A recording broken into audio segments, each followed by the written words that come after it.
The battle for economic supremacy between China and the USA has been heating up for years, and now the stakes are higher than ever. Will China's manufacturing dominance push it ahead, or will the United States, with its innovation-driven economy, maintain its lead?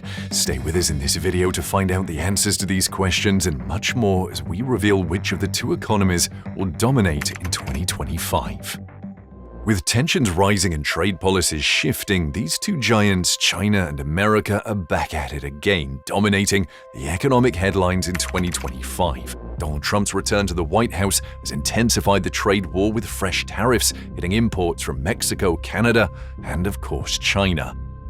This has sent disruptions through global markets, leaving businesses and investors trying to figure out what comes next. China, meanwhile, is playing the long game, relying on government-backed investments and stimulus packages to keep its economy stable. Growth is still the goal, but challenges like a shaky real estate market and hesitant consumers aren't making things easy. Even so, China is forging ahead, counting on its manufacturing dominance and strong export game to sustain its pace. The numbers paint a fascinating picture of this economic clash. In 2024, America's economy hit a jaw-dropping $29.2 trillion with a solid 2.8% growth rate, thanks to unstoppable consumer spending and a tech sector that just keeps on growing. China, however, growing at a faster 5%, brought its GDP to $18.9 trillion thanks to its manufacturing machine and a world still hungry for Chinese goods. But while China is winning the growth race, it's still dealing with weak domestic spending and trade problems. One of the biggest distinctions between America and China's economies comes down to per capita GDP, a fancy way of saying how much economic output each person contributes. And in this race, the US is way ahead with a massive $86,600 per person, thanks to its high wages and giant service industry. China, on the other hand, sits at $13,445 per person, reflecting its ongoing change from a factory-driven economy to one that relies more on consumer spending. While China has made big moves in raising wages and growing its middle class, the wealth gap between the two countries is still pretty huge. And foreign investment was another major factor in 2024, but the trends looked very different on each side. The United States kept drawing in global money thanks to tech, finance, and clean energy pulling in major capital. A strong post-pandemic rebound, along with confidence in America as a safe place to invest, kept the dollars flowing. Infrastructure projects, green energy initiatives, and semiconductor investments, largely pushed under Biden, saw big interest, especially from allies like Canada, Japan, South Korea, and Britain. However, at the same moment, China ran into some trouble. Concerns over unpredictable regulations, a struggling real estate market, and trade tensions with the US made some investors skeptical. Even so, China is still ranked among the top global investment spots thanks to its massive workforce, growing consumer base, and thriving high-tech industries. Consumer spending was the driving force behind both economies. In America, people spend a lot more, driving retail sales and making up nearly 70% of the GDP. Even as interest rates climbed, Americans kept on shopping, with spending growing 0.4% in October, 0.5% in November, and 0.8% in December. And China's retail scene saw a solid increase in 2024 as well, with sales climbing 3.5% to hit $6.78 trillion. The government's push for a more consumer-driven economy is clear, but overall confidence is still a bit shaky. Even so, Beijing is going all in on growth, setting an ambitious 5% GDP target for 2025 and going all in with efforts to keep spending strong and the economy stable. On the job front, both America and China kept things relatively steady. The former's unemployment rate stayed around 4%, fueled by job growth in healthcare, tech, and professional services, while the latter's urban unemployment hovered at about 5%, seeing young job seekers have a harder time, with high-tech and urban industries struggling to keep up with the flood of new graduates. Inflation trends, however, took different turns in 2024. America saw inflation reduce to 2.3%, down from 3.3% the year before, thanks to the Federal Reserve keeping the price hikes in check. That helped keep wallets from feeling too pressed, boosting overall economic growth. Over in China, inflation barely shifted, rising just 0.2%. Fresh fruit prices even dropped by 3.5%, and transportation and communication costs fell 1.9%, partly due to the rise of new energy vehicles. But not everything got cheaper. Healthcare and education costs rose up slightly by 1.3% and 1.5% respectively.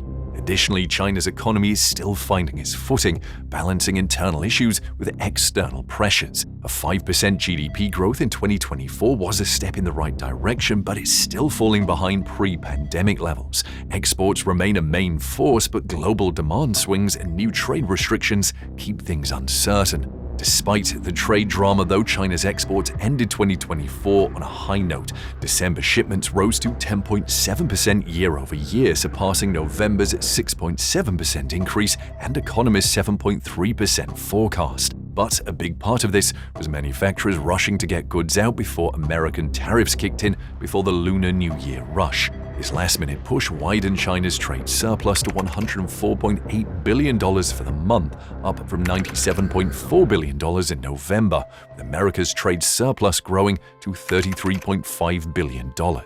Even with the late spike, though, China's share of US imports has been steadily decreasing, dipping from 21.2% in 2018 to just 13.85% in 2023. American companies are expanding their supply chains, leaning more on places like Vietnam and Mexico.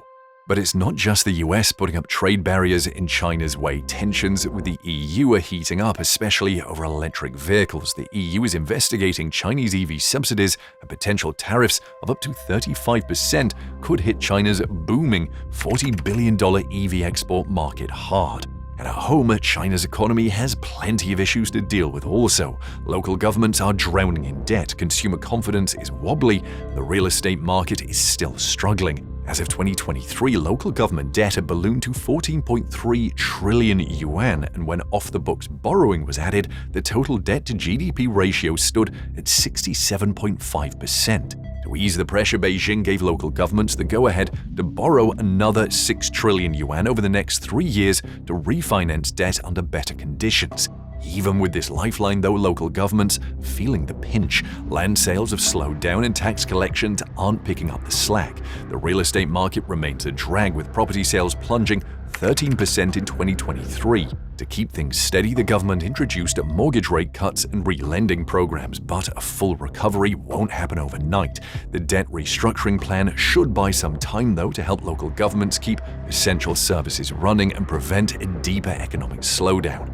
To counter these economic headwinds, China is turning to fiscal stimulus and looser monetary policies. The government is pouring resources into high-priority industries like semiconductors, artificial intelligence, and quantum computing, aiming to cut dependence on Western tech. And despite export restrictions, China's semiconductor sector is expected to grow by 10% annually. But despite these efforts, domestic demand is still fragile. December imports went up by just 1%, the best growth since July. With trade tensions escalating, investment flows shifting, and new economic policies taking shape, 2025 is shaping up to be a make-or-break year for China's economy. On the other hand, the American economy held its ground in 2024, growing by 2.8%, a slight drop from the previous year's 2.9%. Consumer spending, business investment, and government expenditures kept things moving, though a widening trade deficit and global uncertainties added some bumps along the way. And in terms of ups and downs, trade was a bit of both. US exports hit $3.07 trillion for the year, a slight growth from 2023, but the fourth quarter saw a 0.8% drop thanks to a 5% fall in goods exports. On the flip side, service exports surged by 7.2%. Imports fell by the same margin, slightly cutting the trade deficit, but overall the gap still surged by 17% to $918.4 billion. Now, December was especially busy with record-high imports of $364.9 billion. Key exports included capital goods, industrial supplies, and agricultural products, while imports were driven by foreign tech, industrial supplies, and consumer electronics. Meanwhile, Donald Trump's return to the White House created a sharper turn for economic policy towards protectionism and pro-business measures. His administration floated the idea of cutting corporate tax rates from 21% to 15%, which is great for business investment, but potentially disastrous for the federal deficit, which already topped $34 trillion. Trade policy also got a lot more forceful, with new tariffs and incentives for domestic manufacturing. The White House slapped a 10% tariff on Chinese imports in February, citing national security concerns connected to the fentanyl crisis. By March, the rate doubled to 20%, sparking an immediate response from China.